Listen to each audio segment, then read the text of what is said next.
Hello everyone आज video को आपण मानक स्वागत।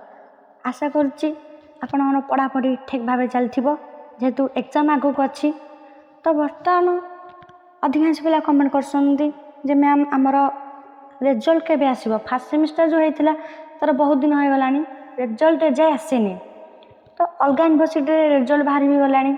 सेकेंड सेमिस्टर नोटिस केबे आसीबो ए प्रश्न भी समस्त मन आसूची पिला मनरे। तो सेकेंड सेमिस्टर अलग यूनिवर्सिटी कथा आम जो देखा आमर एफएम यूनिवर्सिटी राजेंद्र यूनिवर्सिटी पाखापाखि समझ एग्जाम कौन है सर जाए चलुची भी किसी किसी यूनिवर्सिटी एवं एग्जाम चलुची। तो उत्कल यूनिवर्सिटी एत डेरी कम हो रिजल्ट कौन आसबनी कि। तो संपूर्ण उत्तर पाइबापी आपण मैंने भिडियोटी को लास्ट पर्यटन देखूँ स्किप न करी। स्किप करते मुझे किसी कथा कही आपण मैंने सेटा जानीपर। तो बर्तमान देख आम रिजल्ट आसब कि ना।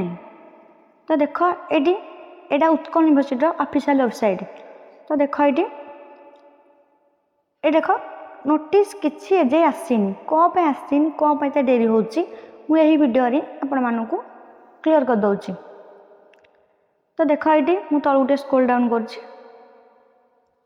देख आम प्रोविजनल रिजल्ट जो अच्छी ये सिक्स सेमिस्टर बाहरी मैंने अलरेडी बाहर सारी आगु। तो आपण मैंने नुआ पिला जेहेतु जान नथिबे तो फास्ट जो आपणकर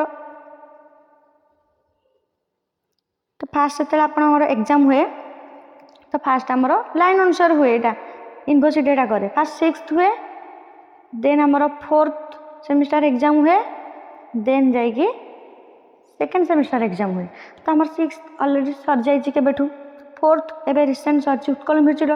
तो बर्तमान प्रश्न आसूँ सेकेंड सेमिस्टर एग्जाम केबे हम केबे नोटिस आसो फर्म फिलअप तो सरीगला। तो देख कौन लेट हो देख। तो आगुरी देखीज आमर सीबीसीएस मॉडल थिला ए सिलेबस अनुसार आमर एग्जाम होता उत्कल यूनिवर्सिटी कंडक्ट करूला।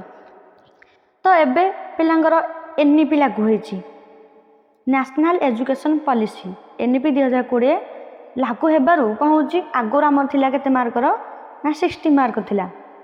एनईपी अनुसार केते मार्क अच्छी ना 100 मार्कर। जेहेतु आमर देखा जदि आमर एग्जाम कौन होता ना आगुरी एग्जाम हबार 2 मंथ कौन कहली ना 2 मंथ भितर रिजल्ट पब्लिश हो जाउथिला। बेसी टाइम लगे एग्जाम 45 दिन भितर रिजल्ट बाहर जाउथिला सीबीसीएस मॉडल अनुसार कथा कहूँ। किंतु एबे जो एनईपी पैटर्न अच्छी जेहेतु सेटा कौन ना 100 मार्कर टिके भैल्युएसन करने माने खाता पत्र देखा करने टिके अधिक टाइम लगुच।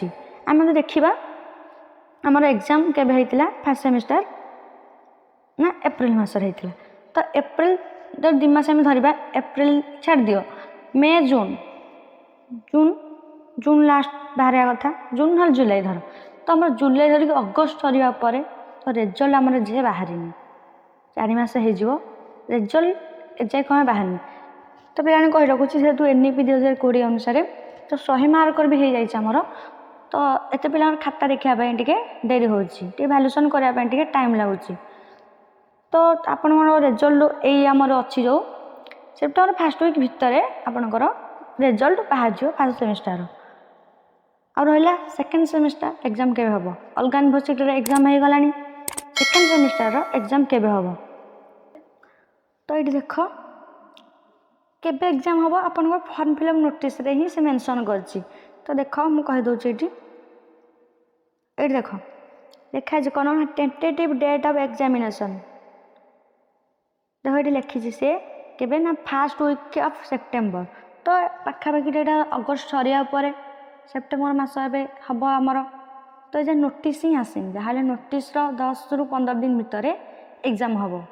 तो एबे तो नोटिस बाहर एग्जाम जहाँ अति बेसी 10 दिन पर ही हम। तो जेहेतु ए बाहर नोटिस नोटिस वेट कर यही किसी दिन 4-5 दिन भर नोटिस बाहर जीवो आउ एग्जाम आमर धरवा सेप्टेम्बर सेकेंड वीक को आम धरवा सेप्टेम्बर सेकेंड वीक भितर आमर एग्जाम हो।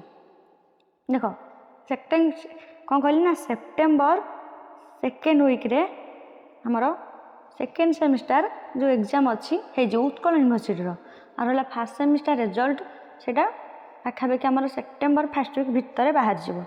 କାରଣ ପ୍ରାୟତଃ ଦେଖିବାକୁ ଗଲେ ଆମର ଏକ୍ଜାମ୍ ହେବାର କିଛି ଦିନ ପୂର୍ବରୁ ଆମର ରେଜଲ୍ଟ ବାହାରିଯାଏ। ତ ସେମିତି ଆପଣ ସେପ୍ଟେମ୍ବର ଫାର୍ଷ୍ଟ ୱିକ୍ ଭିତରେ, ବେଶୀ ଟାଇମ୍ ଲାଗିବନି, ଆଉ ଜଲ୍ଦି ବାହାରିଯିବ। ଖାତାରେ ପାଖାପାଖି ସବୁ ସରି ସାରିଛି ଅଲରେଡ଼ି, ଜଷ୍ଟ ଅପଲୋଡ଼ କରାହେଉଛି। ତ ସେଇଟା ଆମର ଜଲ୍ଦି ହେଇଯିବ, ଆପଣମାନେ ବ୍ୟସ୍ତ ହୁଅନ୍ତୁନି। ବହୁତ ଶୀଘ୍ର ଆପଣମାନଙ୍କର ରେଜଲ୍ଟ ବାହାରିଯିବ। କ'ଣ କହିଲେ, ସେପ୍ଟେମ୍ବର ଫାର୍ଷ୍ଟ ୱିକ୍ ଭିତରେ ରେଜଲ୍ଟ ବାହାରିଯିବ।